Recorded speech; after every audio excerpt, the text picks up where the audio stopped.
Buenos días, queridos estudiantes. Continuando con las sesiones de historia correspondiente al programa de CEPU virtual de la Municipalidad de Pocoyay, hoy nos toca tomar el tema del poblamiento de América. Asimismo, los primeros pobladores del Perú y también lo que es el origen de la cultura peruana, ¿no? Yo quiero agradecer definitivamente la oportunidad que me dan que me permiten, ¿no?, llegar hacia ustedes, digamos, compartiendo todos estos conocimientos. Bueno, en cuanto al poblamiento de América, definitivamente este es un tema que viene en los exámenes y hay que considerarlo de esta manera. Bueno, siempre ha sido la interrogante, ¿no?, ¿de dónde procede el hombre de América?, ¿no? Se señala que cuando llegaron los españoles se encontraron aquí los grupos aborígenes y entonces inicialmente algunos tuvieron esa duda, ¿no? Querían investigar algunos, o les surgió la pregunta entre ellos, pero otros sencillamente comenzaron a vivir y estaban, bueno, dirigiendo sus objetivos, ¿no?, de conseguir riqueza en este continente, ¿no? Sin embargo, hubo gente que sí se dio cuenta, ¿no? Entonces agarró y trató de establecer tal vez, digamos, un origen para los pueblos de América. Y salen muchas teorías. Incluso había algunos que decían de que nosotros, los americanos, fue parte de una de las tribus de Israel, etcétera, etcétera, ¿no? Bueno, lo cierto es que desde el punto de vista científico, ¿no?, al hablar del poblamiento de América tenemos que hablar de dos teorías, la teoría autoctonista y la teoría imigracionista. La teoría autoctonista, jóvenes, fue planteada ¿por quién? Fue planteada por Florentino Amellino, que era un argentino que él, bueno, dentro de su propuesta nos señala de que Argentina era, pues, la cuna de la humanidad. Allí habría aparecido el hombre inicialmente, y habría aparecido allá en las pampas argentinas, porque ellos le puso el nombre de Homo pampeano, le puso, ¿no? Y además señalaba de que este espécimen habría aparecido en la era terciaria. Definitivamente la propuesta es muy osada, si la vemos ahora, ¿no?, pero en su tiempo la propuesta gozó de cierta simpatía, ¿no? Incluso hay libros que van a la biblioteca, revisan libros del siglo pasado que todavía le dan bastante importancia o relevancia a la propuesta de Florentino Amellino. Pero poco a poco se fueron cayendo, digamos, esos planteamientos hasta que al final han sido desvirtuados. ¿Por qué? Porque desde el punto de vista geológico, los especialistas señalan de que América es un continente nuevo y en el tiempo que señala Florentino Amellino, definitivamente esta área del continente todavía estaba en proceso de formación. Además, otros especialistas señalaban que si bien es cierto, como lo dice Florentino Amellino, ¿no?, el hombre habría aparecido aquí en América, deberían existir también restos fósiles a lo largo de diferentes lugares de América, ¿no?, que digamos que refuercen ese planteamiento. O asimismo también debería existir, digamos, hasta la actualidad, algunos especímenes de primates antropoideos, de los cuales estamos emparentados, ¿no? Lamentablemente eso no se ha dado, pues no hay restos fósiles que complementen la propuesta de Florentino Amellino, y en América no encontramos primates antropoideos, sino puros primates lemuroideos. En la Amazonía encontramos esos monitos que tienen cola larga, y definitivamente de esa rama de primates no procede el ser humano, ¿no? El ser humano digamos, está vinculado a la rama de los primates antropoideos, o sea, de la familia de los orangutanes, del gorila y del chimpancé. Bueno, entonces vuelvo a recalcar, la propuesta de Florentino Amellino fue desvirtuada. Queda siempre entonces la pregunta, ¿no?, poblamiento americano, ¿cuál fue el origen de los primeros pobladores del continente americano, ¿no? Bueno, frente a frente al desechar la propuesta del autoctonismo, ¿no? de Amelino, entonces aparece pues, la propuesta de la teoría inmigracionista, ¿no? En buena cuenta se señala de que el hombre americano procede de otras partes del mundo, ¿no? Y aquí se establecieron tesis, tres tesis, ¿no? Tres tesis principalmente, aunque hay otras más, ¿no? Hay algunas que nos hablan también de vinculaciones con Europa, otras con África, e incluso Imbelloni nos habla de 7 migraciones, que es un poquito más, digamos, más atrevido, si cabe la palabra, pero también con cierta, se puede decir, sustento, ¿no? Tiene sustento. Pero las tesis dentro de la teoría inmigracionista que más se toman en los exámenes corresponden a la tesis asiática, a la tesis oceánica y la tesis australiana, ¿no? Cuando hablamos de la tesis asiática, nos estamos refiriendo a que la propuesta nos dice que el hombre viene de Asia o procede de Asia. Aquí tenemos en el gráfico al hombre caminando persiguiendo un animal. Entonces se habría producido hace miles de años. Algunos dicen más allá de 20.000, algunos dicen incluso más allá de 50.000 años, en diferentes oleadas, ¿no? En diferentes oleadas, ojo, la palabra. La propuesta, o mejor dicho, esta tesis es planteada por Ale Jarlica, pero no quiere decir que él es el primero, sino que él es el que le da forma a la tesis, ¿no? Anteriormente ha habido ya algunos personajes que entendieron cierta vinculación entre la gente de Asia y la gente de América. El primero es Joseph Acosta, el español, el cura Joseph Acosta, que se da cuenta, ¿no? Y él entiende de que existen ciertas características que lo asemejan al hombre de Asia y al hombre de América. Después viene Samuel Haven, por supuesto, y por último, quien ya logra establecer, digamos, todo un planteamiento con el sustento debido es Ale Jarlica nos dice que el hombre, para llegar a América, habría atravesado lo que es el estrecho de Bering, ¿no? El estrecho de Bering, que bueno, tiene una distancia pues, de 40 kilómetros, señalan los especialistas, pero que en un momento de glaciación ahí se había formado un puente de hielo, Beringia, correcto. Entonces, cuando se había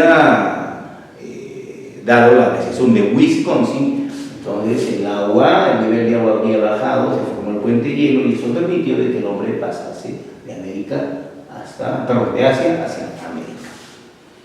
Asimismo, también en otras oleadas, se señalan los especialistas, también habían llegado a América haciendo uso de las islas Aleutianas, aprovechando el movimiento de las corrientes marinas. Hay una corriente que se llama la corriente Kuroshio.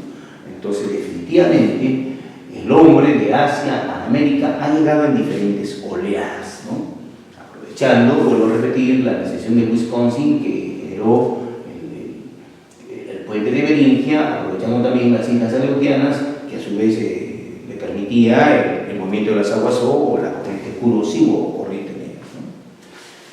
Habría llegado principalmente, dicen los especialistas, bordeando, ¿no? el litoral, ¿sí? Porque quien sigue el litoral va a encontrar, digamos, mejores condiciones, dice, ¿no? Climáticas incluso, y además también el sustento necesario para la travesía. Claro, porque quien camina por el litoral encuentra alimentos, peces, mariscos, aves, mamíferos y hasta algas, ¿no?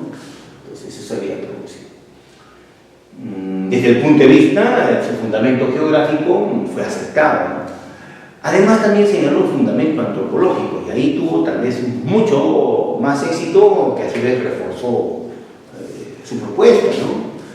Él destacó algunas características similares entre el hombre de Asia y el hombre de América. Por ejemplo, el cabello lisótrico, el cabello negro, lacio y duro, después los ojos rasgados o achinados, los dientes en forma de pala, la poca pilosidad, decía, la forma craneana, la forma braquicéfala, ¿no? ¿Qué más? Saber algunas cosas, saber poca pilosidad, manos pequeñas, pie robusto. Y por último, lo que terminó, digamos, se puede decir, de aceptar, ¿no?, estos fundamentos antropológicos, eran las manchas mongólicas, o sea, el conjunto de manchas que presentan la gente de América y la gente de Asia al momento de nacer. O sea, cuando nacen los bebitos, presentan aquí un conjunto de manchas en la parte lumbar, ¿no?, y eso es característico de los grupos asiáticos y de los grupos americanos. En buena cuenta se señala de que fueron grupos asiáticos los que poblaron América y tienen justamente esta señal, ¿no?, que nos hace o que consolida, digamos, esa propuesta, ¿no? ¿Qué más? Presentó también la propuesta de Alex Herlita, bueno, el fundamento antropológico, ¿no? Fundamento etnológico. Y cuando hablamos de fundamento etnológico, ¿no?, estamos refiriéndonos a ciertos usos y costumbres, ¿no?, que comparten tanto la población de Asia con la parte de América. Entre lo principal, algunos ritos, algunas costumbres, pero lo más característico tal vez sería la forma de vivienda, ¿no?, la forma de vivienda que es en troncos amarrados y cubiertos de pieles, que esa es una forma de vivienda típica de los grupos asiáticos del norte y también en América del Norte, llamado tipisco. También encontró algún fundamento lingüístico, encontró ciertas similitudes entre voces de algunas tribus norteamericanas con voces de pueblos siberianos, ¿no?, que tenían similitudes lingüísticas, ¿no? Bueno. La propuesta, vuelvo a recalcar, de Alex Herlita, la tesis asiática, fue aceptada, pero algunos especialistas también, digamos, hasta cierto punto se convirtieron en detractores, porque Alex Herlita hablaba de una propuesta monorracial. Sin embargo, existen grupos en América que no necesariamente tienen las características de los grupos asiáticos. Por ejemplo, grupos en América Central, en América del Sur y hasta en el extremo de América del Sur. Si vemos las poblaciones de la Amazonía y las poblaciones de América Central, no necesariamente, me refiero a poblaciones nativas, no necesariamente tienen las características de los grupos asiáticos. No las tienen. Tienen más características oceánicas, ¿no? La forma de ojo, la forma de cráneo y la frente incluso es distinta, ¿no?, el maxilar, hasta incluso el tipo de cabello. Frente a esa situación, entonces, tomamos en cuenta la tesis oceánica propuesta por Paul Rivet. Paul Rivet nos dice ¿qué cosa? Que también llegaron grupos procedentes de Oceanía, ¿no?, grupos polinesios y melanesios, ¿no? Los grupos, mira lo que dice como fundamento geográfico, ¿no? Los grupos melanésicos habían aprovechado la corriente norecuatorial del Pacífico y los grupos polinésicos habrían aprovechado la corriente surecuatorial del Pacífico. Eso es un poquito discutible para muchos especialistas, ¿por qué? Porque las distancias son largas, pero Paul Rivet sustentaba de que la gente de Oceanía tiene como característica su gran maestría en cuanto a la navegación, ¿no? Bueno, encontró también un fundamento antropológico, sí, y esto estaba reforzado por las evidencias del hombre de Lagoa Santa. En Brasil se hallaron algunos restos fosilizados de un tipo humano que no es parecido al grupo asiático, sino al grupo oceánico. Y su característica fundamental era ¿qué cosa? El cráneo dolicocéfalo.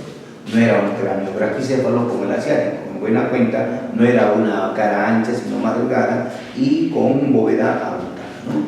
Entonces, la característica era dolicocéfalo, muy parecida al oceánico.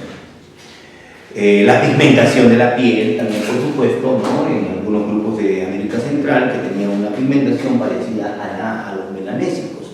Eso también fue su fundamento antropológico, ¿no? Y bueno, y algunas características fisionómicas que dijimos, ¿no? La frente más abultada, el cabello más dócil, ¿no?, y maxilar un poquito más prominente, ¿no? Un poquito. También reforzó su planteamiento, ¿no?, los fundamentos de carácter etnológicos, ¿no? Y cuando hablamos de fundamentos de carácter etnológico, estamos hablando de las características en usos y costumbres que tanto se sucedían aquí en Oceanía como en América.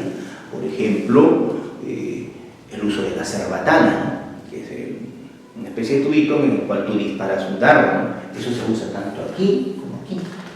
El uso de la hamaca, la manera de cama, se usa en Oceanía y se usa en América. ¿Qué más? El uso de plumas, el uso de tatuajes, el uso de adornos en la nariz, también tanto en Oceanía como aquí en América. El uso del tambor hueco de señales, tanto aquí como allá. El uso de los remos en forma de muletas, también, ¿no? ¿Qué más? Tenemos, a ver, el uso del caracol, ¿no? A manera de, ¿no? de instrumento que emite sonido, ¿no? Caracol. El uso del poncho, el uso del palo cavador, ¿no? ¿Qué más? Había muchas cosas. Por ejemplo, el uso de hornos cavados en tierra. Aquí en Perú, por ejemplo, tenemos la costumbre de cocinar en la tierra chamanca, ¿no? Eso también era característica en Oceanía. En Chile también cocinan en la tierra, ¿no? En la parte andina también se cocina la guatia, que podría estar vinculada ahí. El uso, el consumo de bebidas alcohólicas por masticación. Aquí en la selva amazónica se elabora el masato con la saliva humana y en Oceanía también, ¿no? Entonces había muchos elementos antropológicos, es decir, perdón, etnológicos, muchos elementos etnológicos, es decir, usos y costumbres que se repetían tanto en Oceanía como en América. Eso fue formidable. El fundamento lingüístico también es parte de la propuesta de Paul Rivet, ¿no? Él señalaba incluso, por ejemplo, la palabra kumara, ¿no? Que determinaba al camote tanto en Oceanía como en América, ¿no? Ojo. Bueno, todo está, digamos, resultando aceptable hasta que aparece un personaje que se llama Thor Heyerdahl. Thor Heyerdahl, que era un europeo, un aventurero europeo, tomando algunas referencias históricas, ¿no? Trató de llevar a cabo una expedición desde América a Oceanía, ¿no? En buena cuenta lo que hizo es construyó una embarcación con un tronco especial americano, si no me equivoco, de Guayaquil, construyó la famosa embarcación llamada Contiki, ¿no? Y el Contiki lo dejó aquí en Lima, aquí en Callao, la población Callao, en el puerto Callao, y las corrientes marinas la llevaron hasta Oceanía. Entonces Thor Heyerdahl comprobó de que se puede ir de América a Oceanía. Comprobó, por ejemplo, lo que señalaban las crónicas, ¿no? que hablan de que Túpac Yupanqui, por ejemplo, hizo un viaje de Perú hasta Oceanía. Él estaba comprobando eso, ¿no? De que se puede llegar desde América a Oceanía. Eso comprobó. Pero también quería comprobar lo que señalaba Paul Rivet, que Oceanía se puede llegar a América haciendo uso de las corrientes marinas de la norecuatorial del Pacífico y norecuatorial surecuatorial del Pacífico. Sin embargo, eso no resultó. O sea, Thor Heyerdahl comprobó de que sí se puede ir de América a Oceanía, pero es difícil ir de Oceanía a América. Y entonces le hizo un pequeño sacudón y al final dijo como conclusión muchos elementos que se repiten tanto en Oceanía como en América, no necesariamente fueron traídos de Oceanía a América, sino de América, fueron llevados de América a Oceanía. Por ejemplo, algunos especialistas señalan el camote. ¿Por qué no se han encontrado restos de camote fosilizados muy antiguos en Oceanía? Pero aquí en el Perú se han encontrado restos fosilizados con 10.000 años de antigüedad. Entonces, definitivamente, digamos, algo que removió la propuesta de Paul Rivet fue justamente la expedición del Contiki de Thor Heyerdahl. Pero no por ello se le resta importancia. Otra tercera propuesta, otra tercera tesis dentro de lo que vendría a ser ¿cómo se llama? La teoría migracionista, la propuesta australiana, la tesis australiana, propuesta por ¿quién? Por Méndez Correa. Méndez Correa se dio cuenta que los grupos aquí del extremo austral, ¿no? Los Onas y Patagones tenían características muy especiales que los asemejaban a las características de los grupos négridos australianos. Entonces, él plantea su tesis. Grupos australianos, ¿no?, se trasladaron desde Australia hasta aquí, hasta la parte extrema de América del Sur, hace 12.000 años más o menos, ¿no? Claro, habrían pasado por Australia, Tasmania, las Islas Auckland, también habían pasado por la Antártida y llegaron aquí al extremo del continente americano. Sus detractores señalaban de que era imposible porque nadie puede pasar por la Antártida, pero el señor Méndez Correa arguía siempre de que su propuesta no señala de que hace 100, hace 1000 años, hace 2000 años habrían pasado estos grupos, sino hace 12.000 años, en un llamado óptimo climático, o sea, en un momento en que había condiciones óptimas y que habrían hecho de la Antártida un continente muy diferente a lo que ahora es, ¿no? Un continente con abundante hielo, ¿no? Ahí habría praderas, habría animales, ¿no? Entonces, eso es lo que señala Méndez Correa. Dentro de sus fundamentos están los fundamentos antropológicos, como dijimos, ¿no? Eran casi similares las características fisionómicas de los grupos Onas y Patagones y de los médicos australianos. Sí, tenían el cabello crespo, tenían algo de pilosidad, eran más altos, ¿no?, espigados, cráneo licocéfalo, y además también tenían nariz gruesa y maxilar salido, como tipos negritos, ¿no? ¿Correcto? Además, hasta el tipo de sangre ya coincidió, hasta el tipo de sangre. En el fundamento antropológico señaló que existían ciertas similitudes entre algunos elementos culturales de Australia y de los Onas y Patagones. Por ejemplo, las armas arrojadizas, ¿no? Que en Australia se tiene que cosa el boomerang, pero aquí en América del Sur y los Onas y Patagones tenían predilección por las boleadoras, ¿no? Que si bien es cierto, la boleadora no regresa, pero tiene el mismo mecanismo de ser lanzado, ¿no? Y girar como gira también el boomerang, ¿no? Además, también aquí estaban el tipo de viviendas que son a manera de, ¿cómo se llama?, de panal de abejas. Un fundamento, digamos, que reforzó bastante el planteamiento de Méndez Correa, sin lugar a dudas, la lingüística, y encontró muchas voces que se repetían tanto en Australia como en América del Sur, en Onas y Patagones, muchas voces que tenían una cierta o una mínima variación, pero que se referían a lo mismo, ¿no? Por ejemplo, con cuno, por ejemplo, ¿no? Maca, ¿no? Entonces las diferencias eran mínimas y se referían a un mismo elemento, al agua, por ejemplo, al fuego, ¿no?, a la sangre, ¿no?, Yawa, ¿no? Que es, bueno, entonces, dentro de la teoría migracionista, mis amigos, vuelvo a repetirles, estas son las 3 tesis más que se toman siempre en los exámenes. Ojo, no quiero decir que sean las únicas, ¿eh? Vuelvo a repetir, algunos señalan que también hubo contacto con Europa, ¿no? Correcto, los cazadores de focas también habrían llegado a Europa, y las evidencias serían elementos líticos, ¿no? Y también algunos señalan que también habrían llegado a grupos de África, por ejemplo, ahí está la trata, ¿no? Y él señala de que el elemento cultural que habrían traído de África, por ejemplo, es la calabaza de 12 cromosomas, ¿no? Es aquí en América del Sur, en la Amazonía la conocen los grupos nativos, pero es propia de África.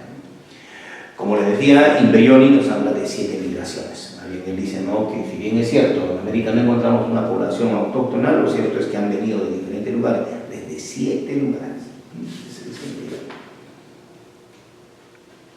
Acá tenemos ya resumido el autoctonismo florentino amellino, a partir de los fósiles hallados en las pampas argentinas, planteó el autoctonismo amellino, consideraba erróneamente a los pampeanos que había aparecido en la era terciaria. La confrontación científica desvirtuó totalmente su teoría. Aquí sostienen que América es relativamente, es relativamente reciente, tal vez el migracionismo, por eso dicen que al final tenían que haber venido de otro lugar. Acá tenemos que cosas, la tesis asiática, la tesis oceánica y la tesis, ¿qué cosa?, australiana, dijimos, ¿no? Aquí está.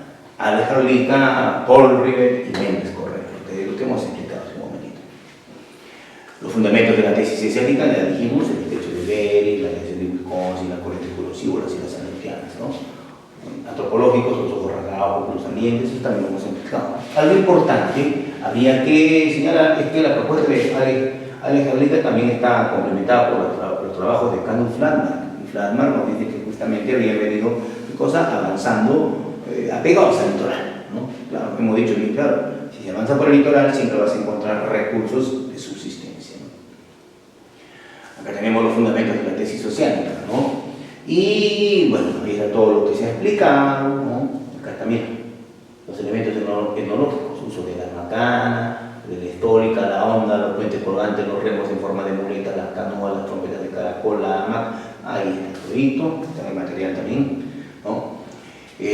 Acá tenemos, y acá también hemos señalado lo que dice Torreyaga, ¿no? El planteamiento de Torreyaga, que al final dice que muchos elementos conocidos en Oceanía como en América no necesariamente fueron traídos de Oceanía a América, sino de América a Oceanía. Los fundamentos antropológicos, lo que hemos hablado, mira, el hombre del agua santa. La tesis australiana, ahí está, lo mismo también lo que hemos hablado, ahí está, completo, ¿no? En cuanto a lo etnológico, dijimos instrumentos similares al boomerang, eso es lo que dijimos, ¿no? Los australianos usan el boomerang, pero en América se usaba o tenían predilección por las boleadoras. Algo importante que hay que agregar, George Montalbán, seguidor de Méndez, ¿no? Ante la discrepancia del Optium Primatum, sugirió que el paso por Nueva Zelanda, la isla de Pascua y desde allí al sur de Chile. Mucha gente decía, ¿cómo va a pasar por la Antártida? Entonces, Montalbán decía, entonces no pasó por la Antártida, encuentra un punto intermedio que sería la isla de Pascua y de ahí llegó a América. Es lo que el aporte de Montalbán. Las palabras que decíamos, ¿no? Acá está con y cu, respectivamente significan río. Cono, cuno, significa hueso. Oro, la diferencia frente que es mínima, significa ¿qué cosa? Nariz. Maja, significa fuego, entre otros, ¿no? Acá, fundamento que encontró justamente que nuestro amigo Méndez Correa. Una vez ya tenemos al hombre en América, tiene que llegar al Perú. Algunos señalan que llegó por la parte continental, sí, es cierto, pero todos señalan, como lo dice incluso Flandar, correcto, y también Lucio Bonari, dice ¿no? Que puede venir por el litoral. Lo cierto es que ya encontraremos, o vamos a encontrar, grupos humanos en el Perú. Y cuando hablamos de grupos humanos en el Perú, tenemos que entender que primero llegaron como, digamos, hombres de un periodo lítico, después viene de un periodo arcaico y después ya vendrían a consolidar el formativo. En buena cuenta, tenemos cazadores nómades, horticultores seminómades y sedentarios. Cuando hablamos de cazadores nómades, tenemos al hombre de Pacaicaza, el hombre del río Chillón, el hombre de Toquepala y el hombre de la Uricocha. Son cazadores nómades, son personajes líticos, o sea que desarrollan cacería, ¿no? Entorno y usan la piel. Son primitivos.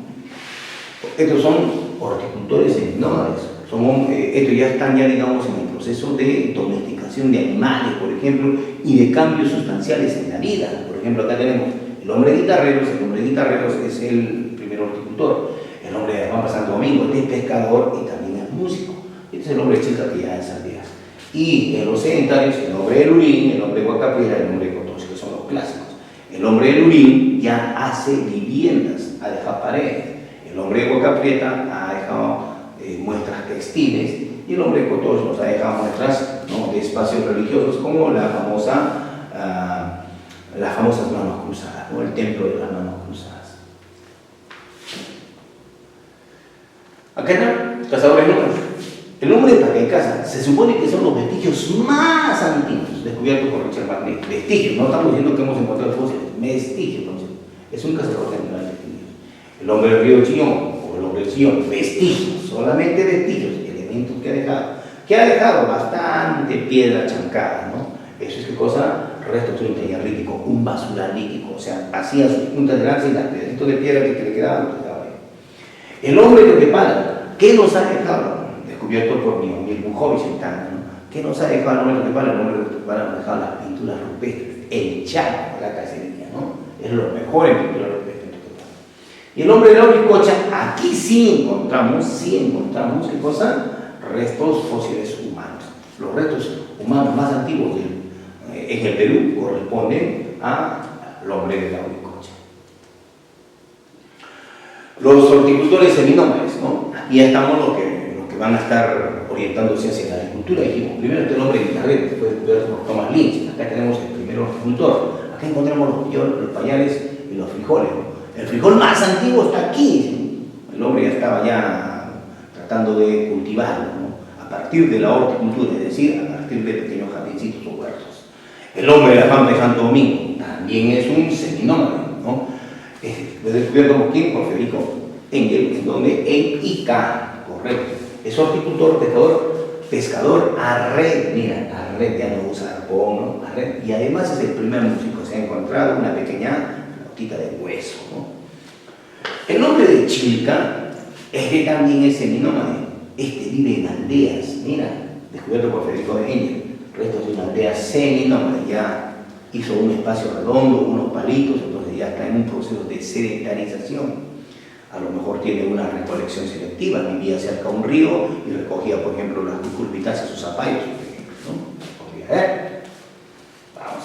Y ellos son sedentarios, ya, ellos están un poquito más avanzados. ¿Descubierto quién? El hombre Lorín, descubierto por Josefina Ramos. Restos de un constructor, ya hizo paredes, los ha dejado hornos, ¿no? Entonces, ya, más avanzadito. El hombre de Huaca Prieta, en La Libertad, Junior Spirit, descubierto por Junior Spirit. Es un poquito mucho más avanzadito, digamos, ¿no? ¿Por qué? Porque nos ha dejado una muestra de textilería, la imagen de un cóndor, o sea, ya está avanzando, ¿no? Y el hombre de Coto es descubierto por Seichi Izumi en Huánuco, acá nos dejaba el templo de las manos cruzadas. Ya nos está dando, digamos, algunas evidencias de cambios sustanciales dentro de la vida de los hombres, ¿no? Ya el desarrollo de la religión. Pero hay que tomar en cuenta también algunos otros datos que no vienen en los exámenes. Por ejemplo, el hombre de Paiján, en La Libertad, descubierto por Claudio Chonchat. Los restos humanos óseos más antiguos de la costa. Ojo, si la pregunta te dice cuáles son los restos humanos más antiguos del Perú, pon la Uricocha, pero si te dice de la costa, pon el hombre de Paiján.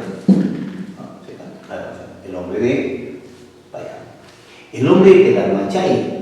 Esto fue estudiado por Daniel Lavallée, que es una arqueóloga francesa en Junín. Acá se encuentran las evidencias de la domesticación de la llama y la alpaca.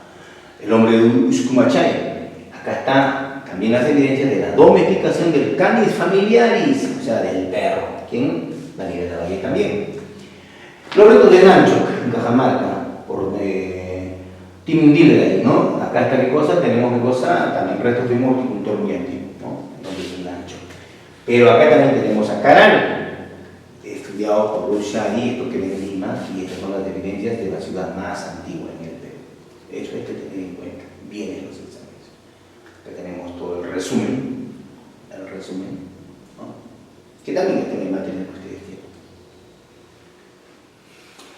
Ahora vamos a ver el origen de la cultura peruana, o sea, de la cultura ya del formativo, ¿no? Directamente. Y cuando hablamos del origen de la cultura peruana tenemos que echar mano a 4 teorías: el indicacionismo, el autoctonismo, el alauctonismo y el orogenismo.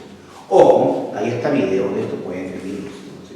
Vamos a dejar aquí para que el programa de preuniversitario lo tenga también, ¿ya? En cuanto al indicacionismo, está defendido por Max Zulle. Max Zulle, ¿qué nos dice? Max Zulle nos dice que el hombre procede, ¿qué cosa? ¿De dónde? Acá tenemos los... Acá está. Listo.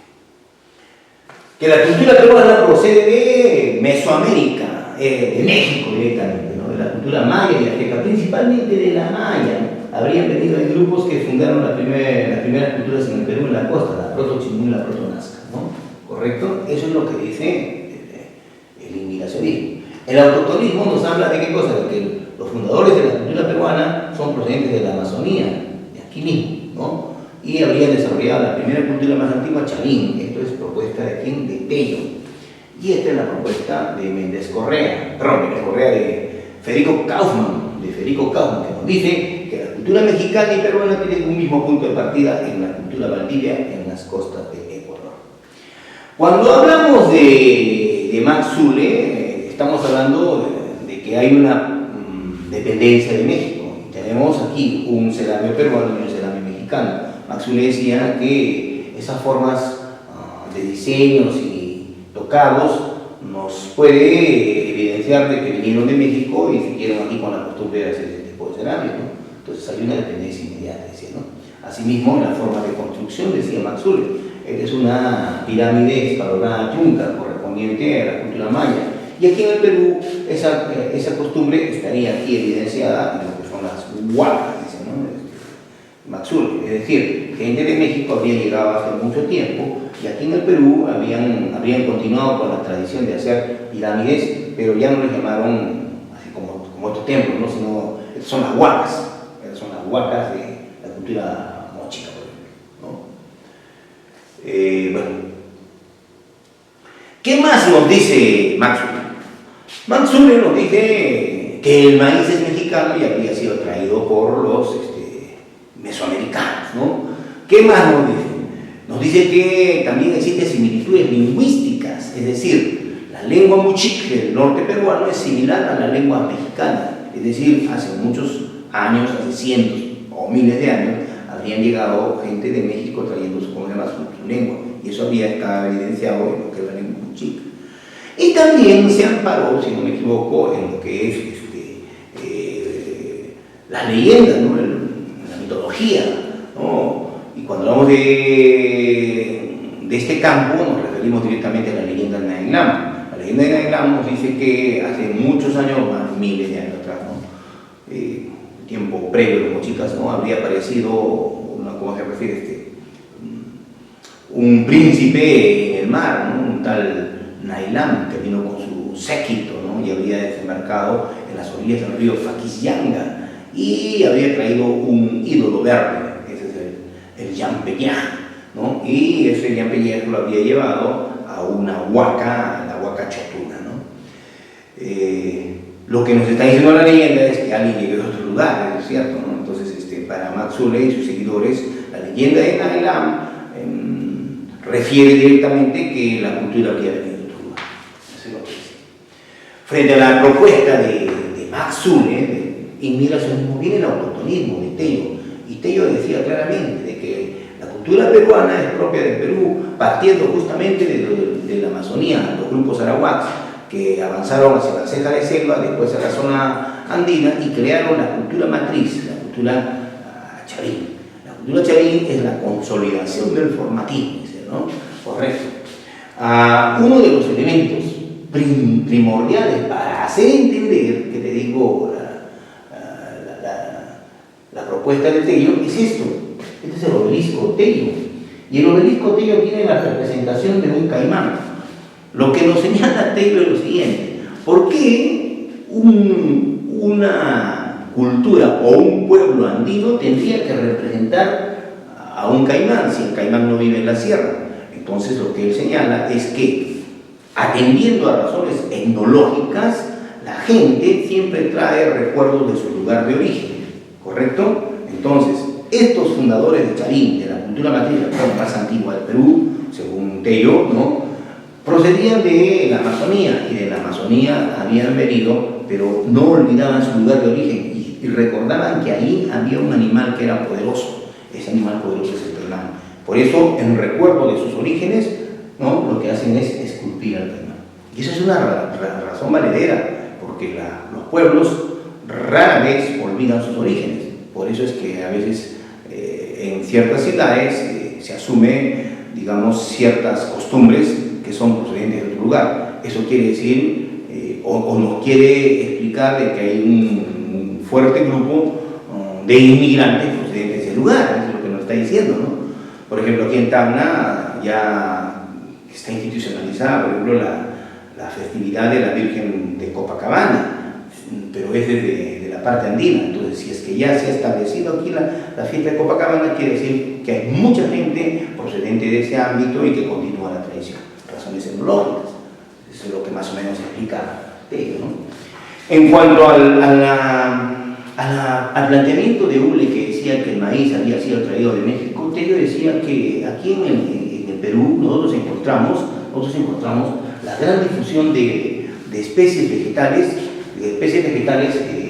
procedentes de la Amazonía. Por ejemplo, acá tenemos cosas, el pacay, ¿no? Entonces, el pacay es un producto de la Amazonía que se ha difundido su cultivo tanto en la ceja de selva, tanto en los valles centralinos y en la costa. Asimismo la papaya, asimismo la yuca, muchos otros productos vegetales que eran procedentes de cosas de la Amazonía y se cultivan tanto en la sierra como en la costa. Y ahí, dice, ¿no?, nos está explicando que los grupos procedentes de la Amazonía trajeron sus productos y los difundieron, no necesariamente el maíz. El maíz también, los seguidores de Tello encontraron evidencias de maíces fosilizados con miles de años, ¿eh? Ojo, y eso le dio pie o fortaleció, digamos, la propuesta de Tello, y señaló que si bien es cierto, el maíz se domesticó allá en México, aquí también en el Perú hubo una domesticación del maíz, digamos, de una manera aislada, ¿no? Bueno, ¿qué más? Bueno, acá tenía la propuesta, ¿ves? Lo que estábamos hablando de Max Uhle, por supuesto, ¿no? El maíz, las semejanzas pictóricas, ¿no? Las palabras, la fonética, la lingüística, ¿no? Parecía la norteña, dijimos. Acá está lo de Tello, la difusión de cultivos de origen selvático y serrano como el maíz, la yuca, la chigüeya, la papa, el maní, el palto, en todo el representaciones pictóricas homórficas evocando a motivos selváticos como el jaguar, el mono, claro, decía, no, en los cerámicos mismos está representado de que la gente viene de otro lugar, por ejemplo el mono no hay una cosa, pues está en la Amazonía, pero la cultura nazca, por ejemplo, representa al mono. Bueno. Ahora, en cuanto a la lingüística, es algo importante, aquí mira, hay que señalar, mira. Tello encontró similitudes entre el uro y puquina con el arawak. El uro y el puquina, lenguas muy antiguas, culturas muy antiguas. Tiahuanaco, ¿no? Debería ser final.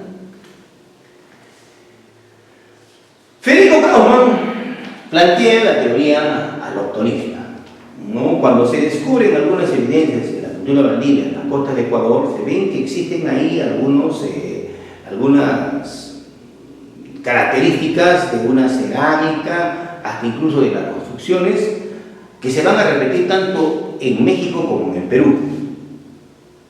Pero lo principal es que la cultura valdivia es mucho más antigua que la de México y la del Perú. Max Uhle decía que la cultura mexicana es más antigua que la peruana. Ese era su fundamento. Pero resulta que la cultura valdivia es más antigua que la mexicana y la peruana. Entonces, este es el papá de los dos, en buena cuenta. El desarrollo que se ha dado de estas características culturales iniciales en la cultura valdivia fueron llevadas tanto a México como al Perú. Por lo tanto, México y Perú comparten un mismo origen. Si en México se desarrolló con anticipación o un poquito más avanzado que el Perú, es porque México tenía otras condiciones, dice Max Uhle. Perdón, dice Federico Kauffmann. Claro que México tiene buena tierra, buen clima, buen agua. En cambio, el Perú, sus características geográficas no es necesariamente óptima. Tenemos una costa donde nos falta agua, una sierra muy abrupta y una selva muy inundada. Por lo tanto, al poblador peruano, al poblador antiguo peruano, le costó mucho vencer esas desventajas, ¿no? En la costa tuvo que haber uso de pozos, canales de regadío, represas, ¿no? En la sierra tenía que ser andemería, ¿no? Entonces le costó mucho. En cambio en México la situación era distinta. Bueno, el punto es que Kauffmann nos dice que tanto México como el Perú comparten un mismo origen. La cuarta propuesta en torno al origen de la cultura peruana la presenta Lumbreras. Y Lumbreras es un personaje muy y nos dice lo siguiente: ningún pueblo puede estar aislado. Siempre existen interrelaciones. No podemos negar de que llegaron muchos elementos culturales foráneos hacia el Perú, ¿no? Pero tampoco no podemos negar que muchos elementos peruanos han salido. La cultura se forja, dice, por la interacción de elementos propios, internos, con elementos externos. En buena cuenta, pueden llegar muchos elementos, ¿no? Pero a lo mejor se asimilan y a lo mejor se rebotan, no se aceptan, porque acá existe una realidad. Por eso es que algunos elementos foráneos están asimilados a la cultura peruana, pero otros no, porque si no hubiera llegado todos los elementos foráneos se hubieran reflejado, ¿no? Pero no es así. Algunos se adoptaron porque se amoldaron a nuestra realidad, pero otros fueron desechados. Por lo tanto, la cultura peruana resulta de la interacción de factores externos e internos. Nadie puede estar aislado. Es como la moda, dice, ¿no? Es como la moda. La moda es universal. Yo no puedo estar aislado a la moda. Pero ustedes creen, por ejemplo, de que yo me puedo poner un peinado a la moda o una ropa a la moda. A lo mejor me podría poner, pero dada mi realidad fisonómica, ¿no? A lo mejor no me va a sentar bien. Entonces, en vez de arreglarme, me va a desarreglar. Pero algunos elementos de la moda que es general, también podría usarlos. Otros no podría usarlos, tendría que desecharlos. En buena cuenta, lo que prima es la realidad.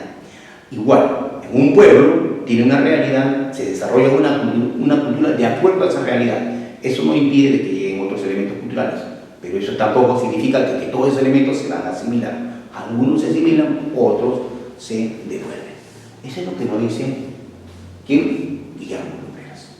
Jóvenes, hasta aquí llegó en esta sesión de hoy día y bueno, esperemos que de alguna u otra forma ustedes también complementen todo esto con la investigación y la lectura del material que ustedes tienen a su mano. Gracias y nos vemos en la próxima sesión.